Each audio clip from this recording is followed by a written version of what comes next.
Welcome to the American Dream Podcast World Tour. Today, we're delving into an inspiring journey of our guests from Uzbekistan. Get ready for a captivating conversation about resilience, ambition, and the pursuit of dreams across borders. Stay tuned for the enriching conversation that highlights the universal pursuit of the American dream. Welcome aboard. This is the American Dream Podcast.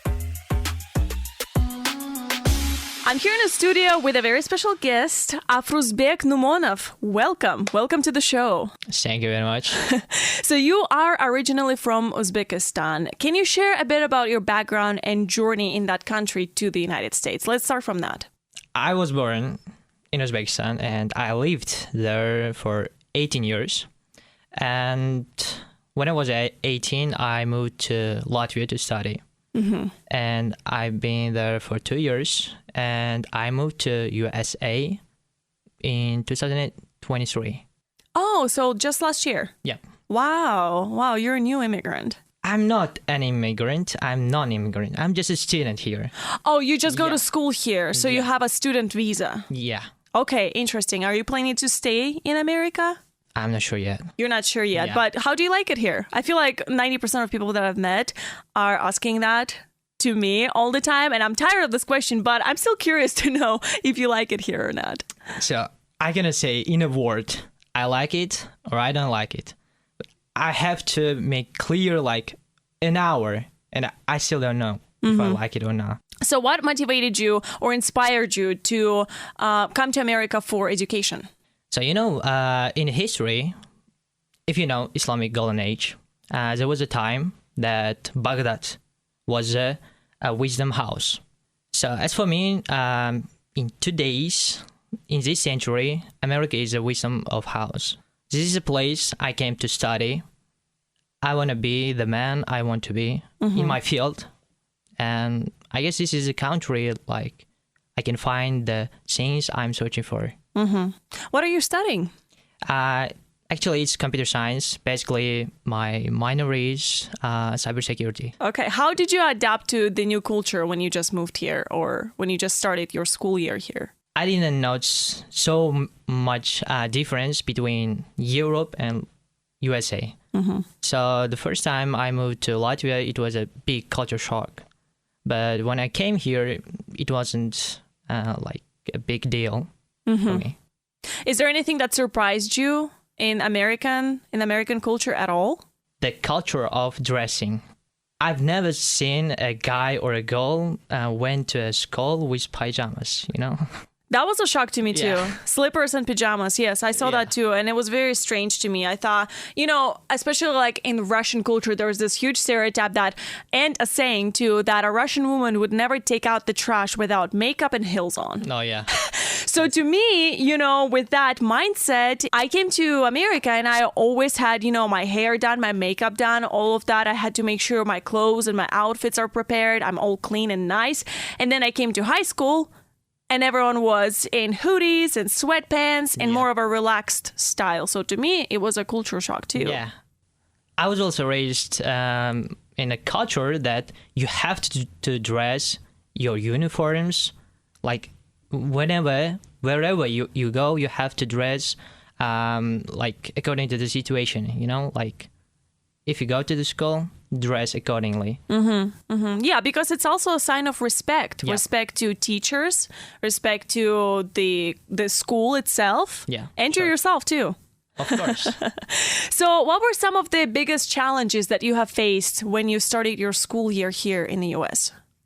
Okay, so the education system in Uzbekistan and in the USA is like, there's so many differences, like you have to adapt the education system. I mean, how they grade and the assignments, So it was a big challenge for me. How is it different? What are the main differences between educational system in Uzbekistan and in the United States?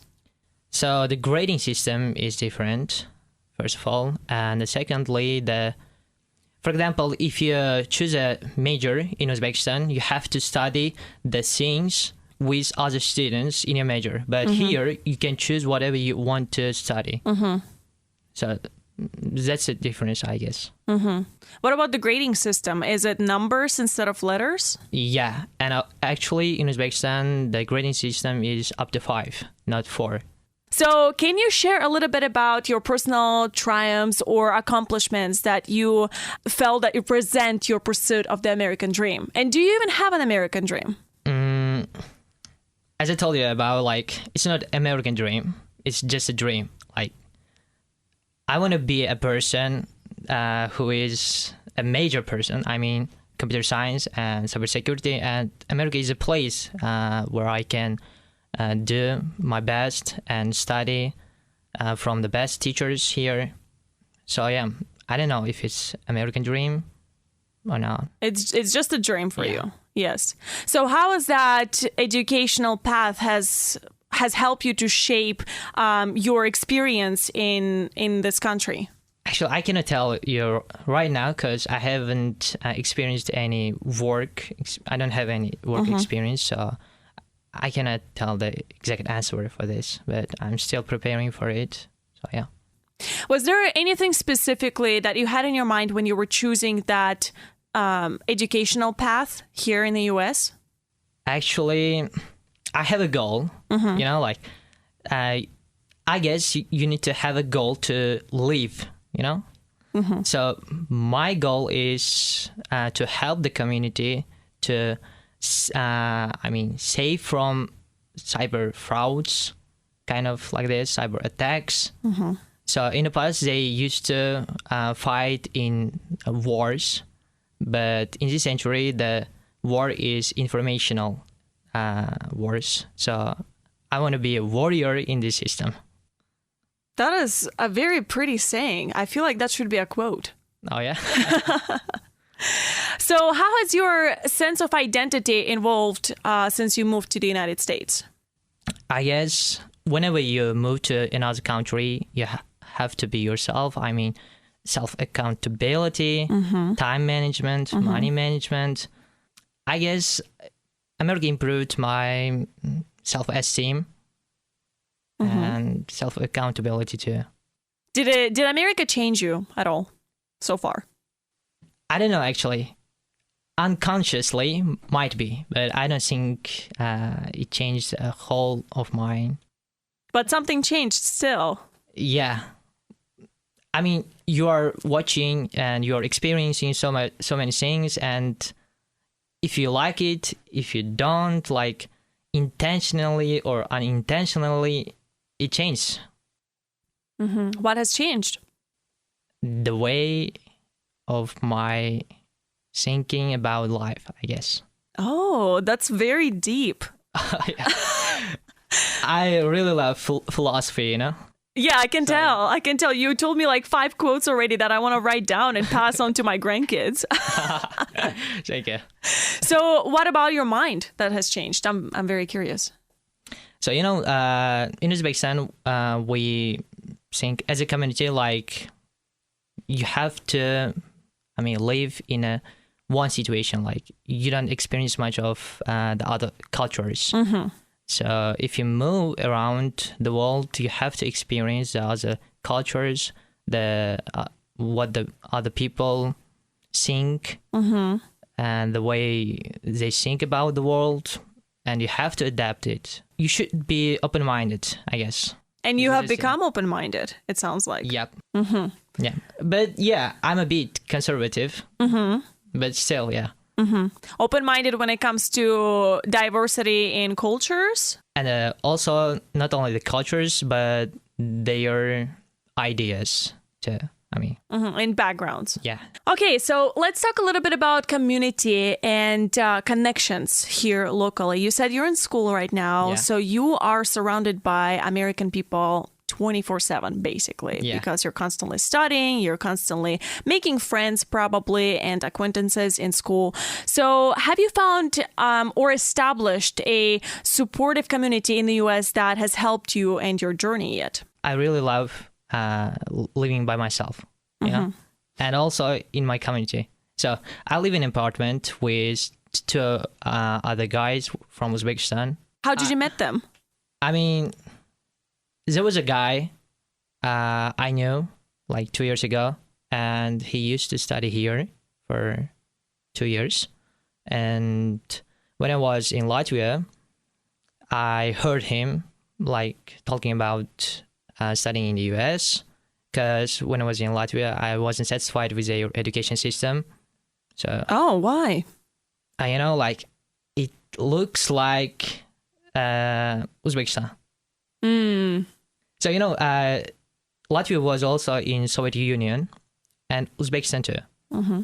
So, I don't know. There is something looks like Uzbekistan. Mm-hmm. And education system, I mean, not the whole education system, but the university I studied was a kind of a, I don't know, messed up. Mm-hmm. You can just say it sucks. Oh, yeah. Yeah. I couldn't get what I want.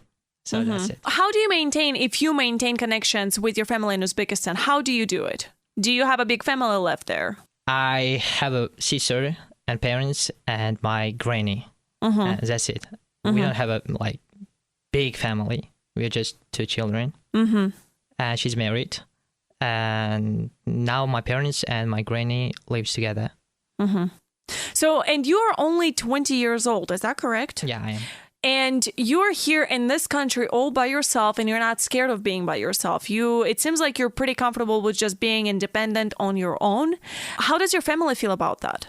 As a child in Uzbekistan, I used to dream about moving to another country. I didn't know why, but there's such kind of a stereotype in Uzbekistan.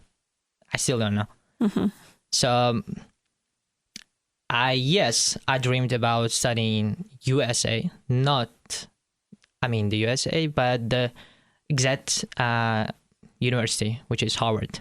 But I couldn't. Oh. Still, I couldn't, but I'm just still trying. You're still trying to go to Harvard? Yeah. Wow. Harvard or MIT. I don't know. It's just a dream. Hopefully, I'll make it. They are supportive. My mother, actually. My father wanted me to be a kind of policeman, And, when I was a child, I used to go to karate. It's a sport. Me too. Oh, you too? Yes. I have a yellow belt, which is the second one up after white one that you have, regardless of the test. Oh, yeah. So I went there for 4 years, and my uncles are musicians. So my aunt is a musician too. Are we related? I don't know, And I went to music school too. I don't know. Does Uzbekistan have the same system where you can go to music or art school besides your general school? Yeah. Yes. So I did that. Exactly. Yes. Me too. So I went there for 5 years. I went for guitar for 5 years. Oh. I can play classical guitar. Yes. Every time I try to explain that to people, they're like, what? You have a degree? And I was like, well, technically I do. Technically it is an education. And if you pass some kind of test here in the US, you can be licensed and you can teach little kids with our degree here. Yeah. To draw or to play an instrument. So, yeah. And then when I was in karate, I broke my nose. And it affected my voice too. So, I couldn't be a musician, singer, particularly. So I had to change my mind, and I wanted to be a kind of businessman, Like when they say I study in business administration, when you hear it, it looks like, wow, But when you are in this major, it's not like this, I guess. But there was a guy inspired me to be in the IT field, computer science major. When I was a child, I used to play with kind of technical things. So I don't know, I loved it, but I didn't know it. So after that, I changed my major to computer science. Because you don't have to sing there. Oh, yeah. Exactly. So going back a little bit to your family also, how do you maintain connection with them? Do you call them through Skype? No, not Skype. Do you use Skype in this century? No, but when we just moved here, we did use Skype. Yeah. It was. I think it was more popular than any other platforms, and it was like 2015, 16. So we were teaching our grandma how to use Skype to still maintain connection with her and see each other. I thought it was like in dinosaurs' age. Thank you. Yes. No. So how do you call your family? So the very most popular app in our continent, I guess Russia, Uzbekistan, and the other countries, is Telegram. Telegram, of course. Yes, I know. We use it. Yeah. So by Telegram, we connect, we chat, we sometimes like you can do a video call. Mm-hmm. But like I lost my balance, like education, work, and family. Mm-hmm. And I don't think life should be balanced. It's kind of a up and downs. It's kind of a music, With same tone, you cannot do the exact, tone, the music you cannot create. So, yeah. Always with a philosophical ending of the sentence of the story. So let's talk a little bit about reflections on your American dream that you don't even have. In your perspective, what does the American dream means to you personally? You said that you don't have that. You just have a dream. So what does the American dream means to you then? Okay, so America actually has the best economy in the world. Mm-hmm. So people seek like good life, economic, and I guess this is the reason why people have the American dream. It only, I guess, in my opinion, it's only about economic ways. Like, I don't know. Mm-hmm. Well, America is the only country that has that dream attached to the country. It's the saying and the concept. It's the only country that has that concept. Oh, yeah. We don't hear ever, I'm here for a Russian dream. Oh, yeah. Or I'm here for Uzbekistan dream. Yeah, sure. You don't ever hear that, but everyone knows what American dream means. It means opportunities, success, financial foundation, and good family. I don't know, big house, all of that immediately pops up in your head. Yeah, as for me, I'm not interested in like money or kind of such stuffs. Only thing I care is just education. Mm-hmm. So this is the reason why am I here. Have your views on the American dream changed at all over time? So when I was a child, I used to think, as I told you, to move, particularly America, because I don't know why I dreamed about it. Maybe because of the movies. Probably. Going back to that, yes. Yeah. A classic view of every immigrant and why they want to move to America movies. Oh, yeah. In Disney Channel. Yeah. There was a yellow bus. I really, really wanted to get on the bus, And yellow school bus. I still couldn't. But I will.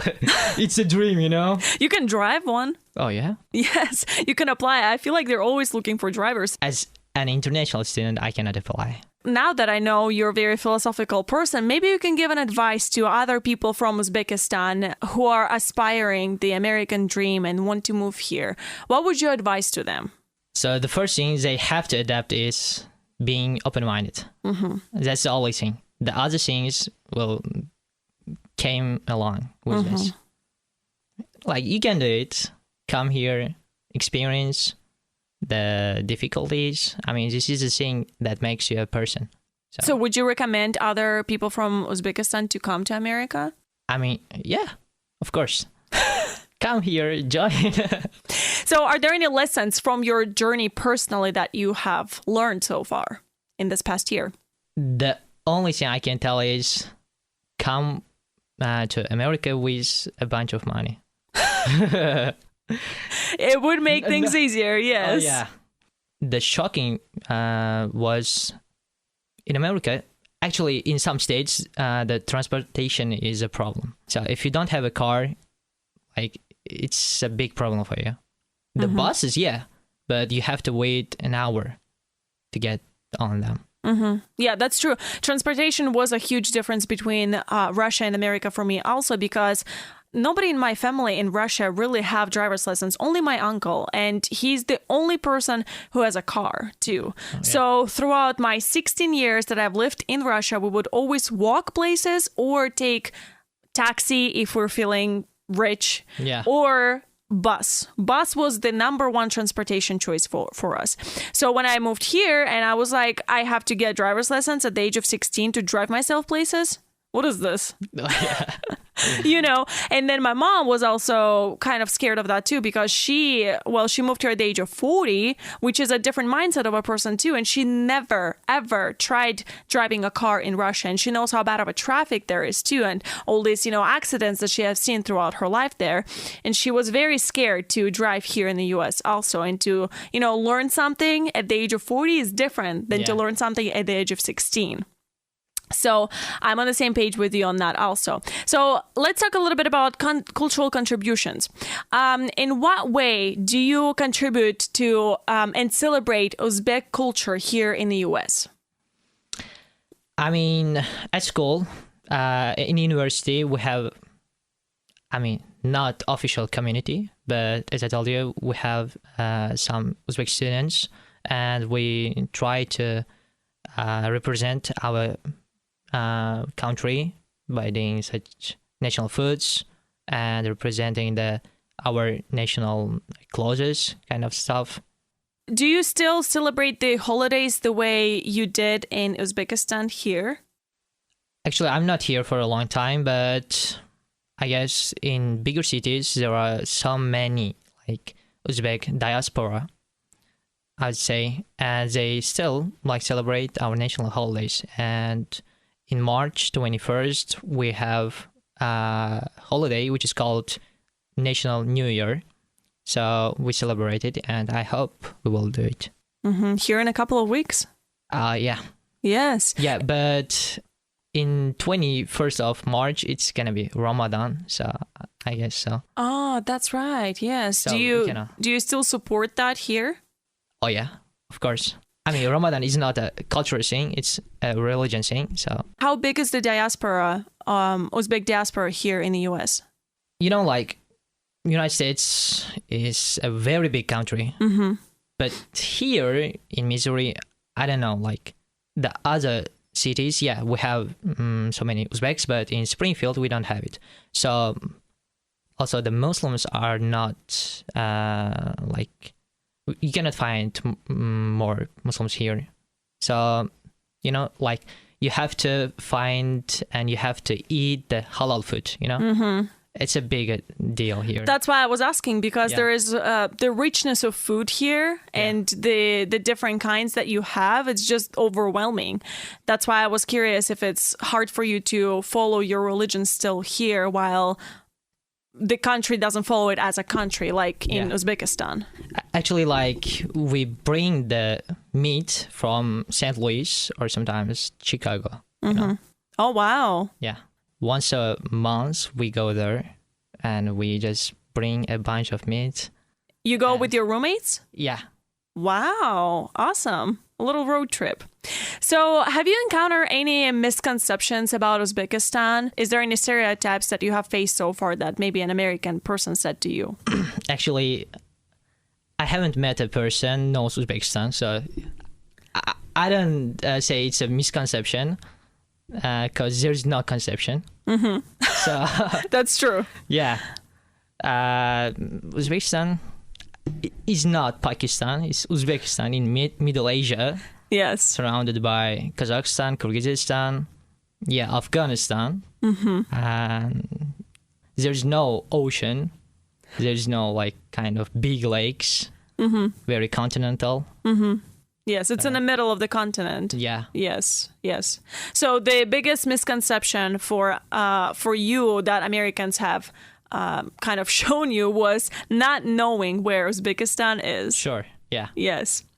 Okay, so before we hop into a break, I want to ask you about your future aspirations and kind of your future plans on living here in America, staying here, or moving back to Uzbekistan. Looking ahead, what are your future goals in the context of living in the US and American dream? As time changes, my plans may change. So for now, I want to like finish my undergraduate, and also, as I told you, I want to study at Harvard or MIT. So I want to do my degree, master's degree at these universities, hopefully. And after that, I want to go to my country and apply the things I learned from here. So we will see.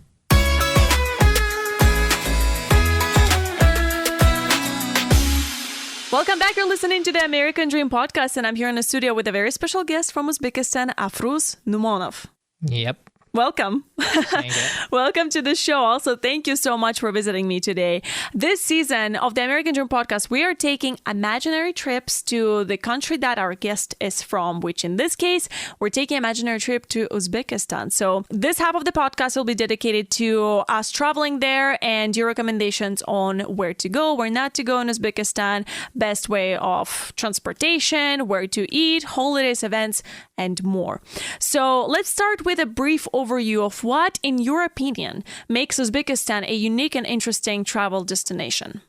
Obviously not its weather, because it's very continental and very hot in summer and very cold in winter. So I would say... Contrast. Yeah. So the best time to go to Uzbekistan is in spring. So I'd recommend to go there in spring and in autumn, like from March to June, and from, I guess, October and November. And what makes Uzbekistan special? So it's like foods, and like every region, like different foods and also different dances. And also, like, if you want to like experience the chaykhana, which means tea house, so it's the best place to experience it. What are the key aspects of Uzbek culture and history that travelers should be aware of before coming? So I guess Uzbekistan has a very rich history. If you know, like Temujin, if you know the Gai's dynasty that built Taj Mahal in India, so it's from Andijan, which is a region of Uzbekistan, and his name is Babur. And Uzbekistan has a Silk Road. Can you tell me a little bit about must-visit places? Do you have any recommendations of the destinations? Yeah, of course. As I told you, the Uzbekistan was like the major city in its age, I guess. So the Samarkand, Bukhara are the main places you have to visit to experience its culture, as there are so many blue mosques. These are the places you have to go. And the most interesting thing is I haven't visited these places too. You haven't visited it? No. Oh, but you recommend it? Yeah. There are some guys. Actually, the guys I live with them are from Bukhara. So they really talk about their region with so many emotions. So I also have to go there. Are there any hidden gems or less known places in Uzbekistan that you, as a native Uzbek, would recommend? So if you want to experience Switzerland in Uzbekistan, you have to go to Andijan, which is a region. There is a kind of a city which is called Hanabat. So you have to go there. There are so many trees, so many forests, kind of. What about the city you're from? Region is Andijan, the district is Pakhtabat. So yeah. Yeah. I was going to ask you about the historical, maybe monuments that you would recommend seeing also. I can only recommend Samarkand and Kharazm and Bukhara, because they really have rich history. And also you can see the building, which was Mirza Ulugh-Beg's madrasa. So from there he invented, he discovered so many stars. So at the time there was a big telescope, and it was located in Samarkand. Interesting. So. Okay. Uzbekistan is a very different country from the United States. Oh, yeah. Can you share some cultural tips or etiquette that visitors to Uzbekistan should be aware of? So we Uzbeks are very big handshakers, you know? Whenever you make a deal, you give your hand, shake hands, of course with men, not women. So we are not Muslim country, but the population of Uzbekistan, like, I guess more than 90% are Uzbeks. I mean, also Muslims too. Yes, we have the other nations too, kind of Russian, Tatars, Kazakhs, Kyrgyz. So yeah. So you mentioned that the handshakes are only for men to men. What about women? How are women going to be treated? Like a foreign woman is going to be treated in Uzbekistan? So without, I mean, they don't give a handshake, but of course they respect it. The only thing you need to consider is don't go there with your like yoga pants and mini skirts. I mean, the valley of Fergana is more conservative, but the other parts of Uzbekistan are much open, you know? So you can go there, but consider such kind of tips like dressing. What are the tips for dressing for a woman? Just modesty. So turtleneck? I mean, you don't have to dress long sleeves with long sleeves, but only thing you need to consider is don't reveal your whole body. That's it. Are there any specific customs or traditions that travelers should respect during their stay? As I told you about, like, the most of the Uzbeks are Muslims and they follow. So just clothes accordingly, and that's it. Like, but they are very welcome to the tourists and the other nations, and you know, like, Uzbekistan is a very, very safe place to visit. There's no like kind of safes and such kind of place, but the government restricted the drones, so you shouldn't take the drones and use it. Let's move on to culinary experiences, because you know how much Americans love food. Oh, yeah. So Uzbek cuisine is known for its flavors. What are some must-try dishes, and where would you recommend to try them? Okay. So as I told you about, like, every region has their own national kind of different dishes.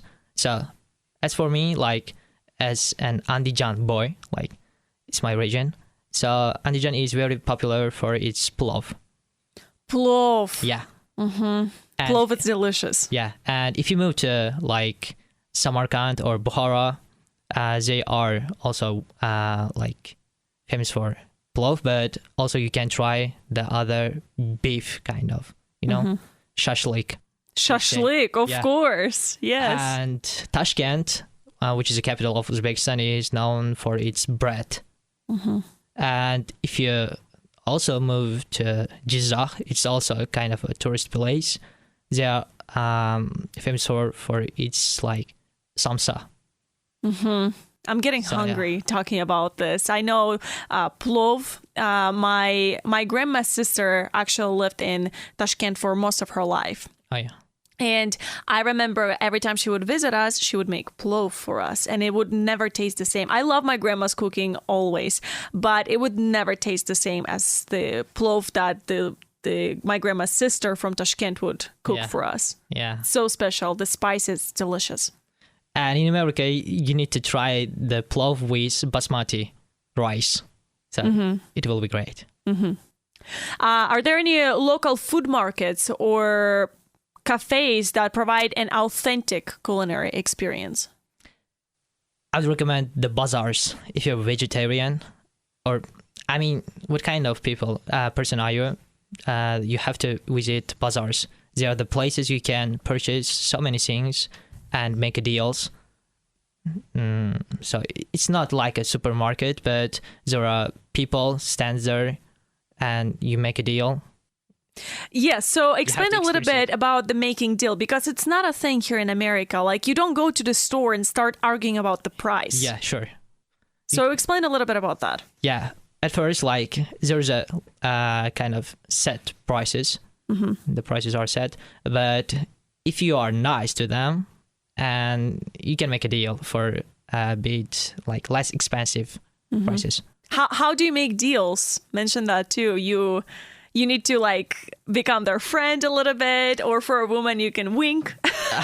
No, actually, if you're a foreigner and you go there, and if you say some words in Uzbek, I mean, I can guarantee you can find a place you can get the things for free too. For free? For free. Wow. What are the magic words? Teach me. I always ask my guests to teach me a little bit of their language every time they come in. And you speak 3 languages, actually. You speak Russian, Uzbek, Yep. and English. So teach me a little bit in Uzbek. I don't know any actually funny sentence, but you can say opa to girls. I mean, but aka, toga to the guys. I haven't actually met and experienced the life with tourists in Uzbekistan, but heard some stories about this. Okay, how to say, I want this item for free?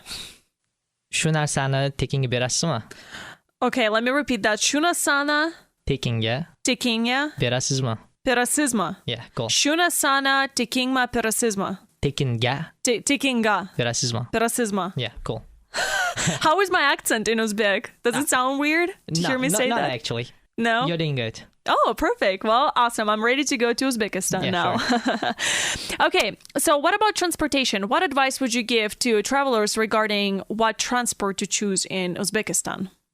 It's not a problem, I guess, in big cities.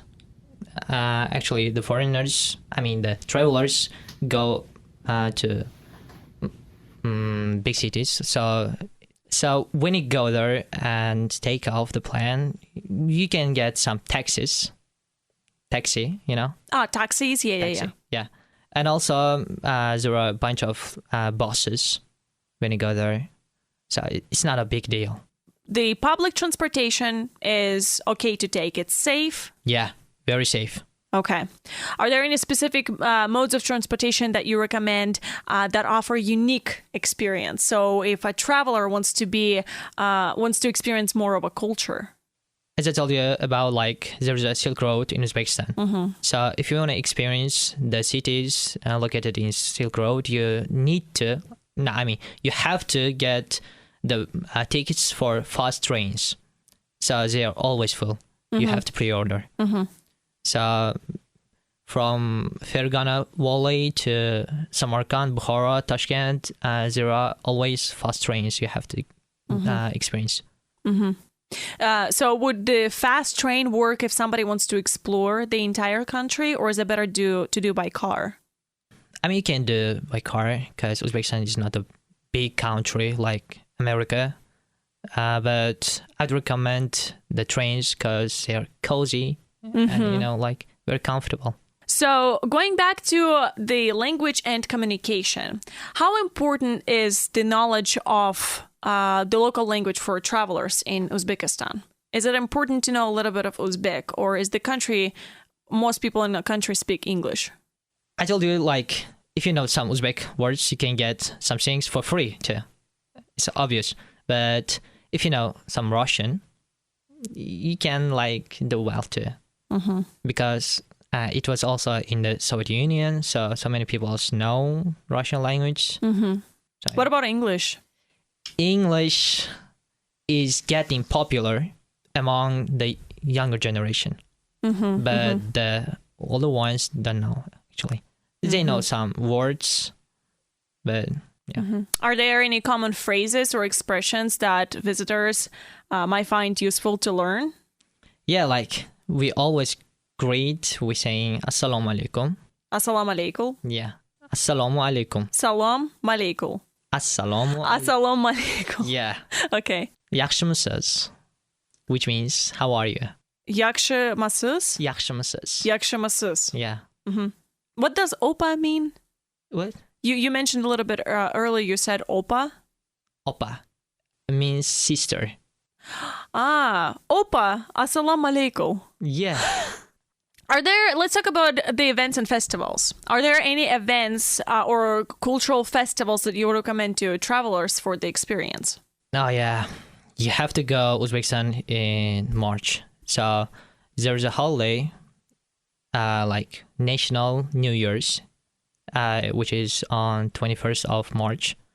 And on that day, you can like find so many things, interesting things. And we also make sumalak, if you ever heard about it. So it's also a kind of national food. Mm-hmm.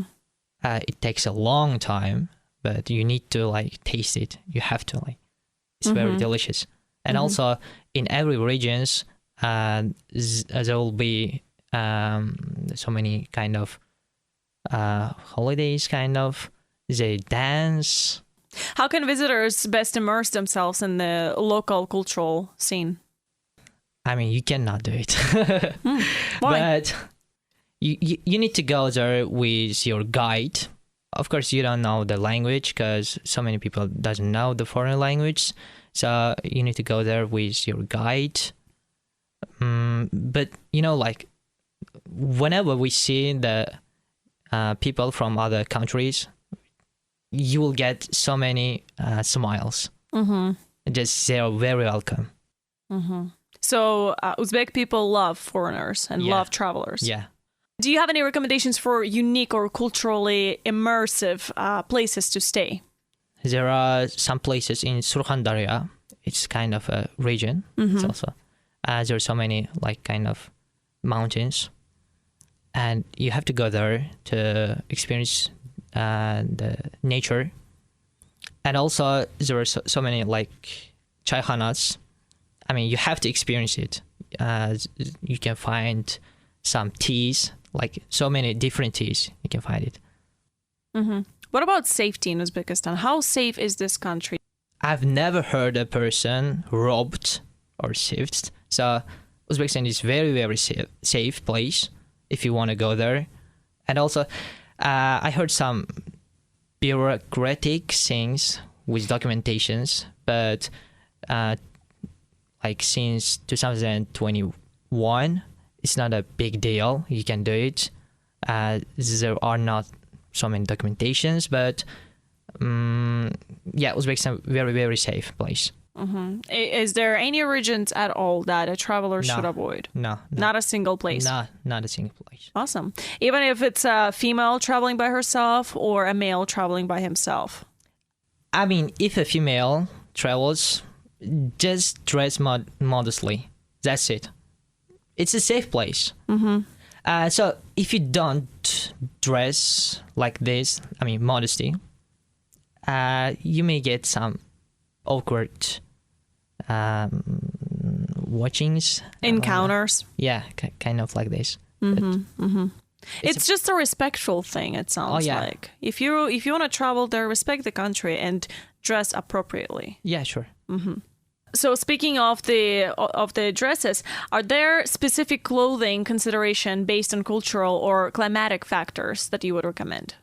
As I told you, Uzbekistan is very continental and the weather is very hot in summer and very cold in winter. But clothings, I mean, you can see some national clothes, but you don't have to wear it. Just wear the clothes you want to wear. I mean, so you mentioned about the modesty for women. During summer, since it's very hot, and a lady is going to show up in a skirt, a very short skirt or short shorts, how is that going to be? Is that going to be offensive to Uzbek people or is that disrespectful? I mean, if you're in Tashkent, it's our capital. I don't know, like Tashkent is not very conservative, so you can do it. But still, you may get some awkward stares at you. But if you move to Fergana Valley, we are kind of such conservative, so I don't recommend it. So if you're going to Tashkent, it's okay to dress a little bit more openly if it's hot. But if you're going to a smaller city, then you need to dress more fully? You don't have to fully cover yourself. Just don't reveal your body. That's it. Like, I mean, not long with sleeves. You can do wear some t-shirts. Don't wear yoga pants. Okay, dress appropriately and travel with a local guidance, preferably. Yeah. So how can a traveler best connect with a local person? I guess there are some websites you can find from Google. They are very welcome to guide you. And I mean, the other person knows where to go. So you can experience much of the culture. Are there any opportunities for cultural exchange or interacting with locals in a meaningful way? I mean, you can find some churches, but, you know, like Uzbekistan's population mostly Muslims, so there are so many mosques you can find. So it's best to go to a church to find local connections. I mean, with local people, you have to go. I mean, I would recommend to go to bazaars. Bazaar, it's a shopping. So, yeah. Before we hop into another break, can you share your personal... How much have you traveled inside your own country when you lived there? I haven't, actually. I've been some regions, like our capital and my region. And actually, we have like 12 regions, but I've been only to 5 of them. How was the capital for you? How was that experience for you personally? I know, in like, your own country? Yeah. Andijan is a small region in our country, but with the most densely populated area. Not only in Uzbekistan, but in the whole Central Asia. So when I went to Tashkent, our capital, I experienced such, I mean, diversity, you know? There were so many Russians and from other nations. You can find also Koreans too. So, yeah. How did you feel about that? Was that a little bit of a shock for you too, to see so many different people from different countries in your country, in the capital? I mean, imagine you are a guy from Springfield and you haven't gone to another cities, and all of a sudden you went to New York. It's kind of such experience. Did you like it? Did it make you want to stay in Tashkent at all? Yeah, I did like it because there are so many students there, because I think like maybe 15 or 20 universities located in Tashkent, so you can find so many people from other regions too.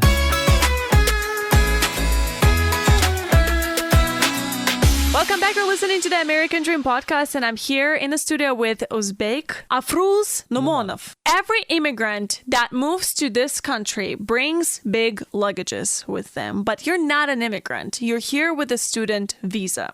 Sure. How many bags did you pack? Did you bring anything from your country that is authentic and has a memory attached to it with you here to the US? So, the first thing I brought with me is doppe. Okay, it's a hat. It's a hat, national hat. And you know what's interesting? So every region has their hats, and it differs from one to another with their signs on this. Why? What does that symbolizes? For example, for Fargana Valley means like we have 3 regions, and Fargana Valley consists of 3 regions, which are Andijan, Namangan, and Fargana, and it's called Fargana Valley. So we have our doppe, and when you move to another regions like Samarkand or Bukhara, they also have their national foods, which looks like the chugurma. So the Habib Nurmagomedov. Yeah, he has a hat with kind of furs, I guess, like this. The furry hat. Yeah. So the second thing I brought is, of course, my flag. From Uzbekistan. Yes, sure. And the third thing I brought is a clothes. As I told you, it's very hot in summer. So we have the national clothes, which is very, very light. And you wear it, it covers your body, but you feel like you are not wearing anything, you know? And it's called yahtek. So when you brought those items, how did you make that choice on those three specifically? Why? I guess these are the main things that I can represent my country. Because, by the way, I also brought chorsa, which is kind of a belt. I guess this is what makes different my nation from the others. Where do you keep those items? At home. Just at home? Are they like the flag? Is it displayed somewhere on the wall, in your bedroom, in the living room? Yeah, it's in a living room. So when you enter our living room, you will see a big flag of Uzbekistan, you know. How big is the flag? The same size as yours. Of the banner behind me? Yeah. Oh, wow. So it's a huge flag. Yeah. What about your roommates? You said that they're from Uzbekistan also. Did they bring any items that they shared with you? Actually, whenever we go to Uzbekistan, we bring some, fruits. Which fruits? Yeah. How do you bring fruits with the international trip? It's not a fresh fruit. Oh, okay. We call it dried fruit, dried. Yeah. Yeah, dried. So we call it in Uzbek turshak. You know. How often do you go back to your home country? Once a year. Once a year? Yeah. When is your next trip coming up? But I'm not planning to go to my country this year. I hope next year in 2025. So it will be a big trip for you. Are you going back with your roommates? No, on my own. On your own? Yeah. Okay. Well, good luck on your trip, Thank you. Afruz. And thank you so much for visiting. Make sure you follow us on our YouTube channel and listen to this episode wherever you get your podcast. And also give us a follow on our Instagram at podcasttad. Thank you so much. Thank you very much. Thanks for tuning in to the American Dream Podcast. For more episodes, subscribe on your favorite platform. Keep dreaming and see you next time.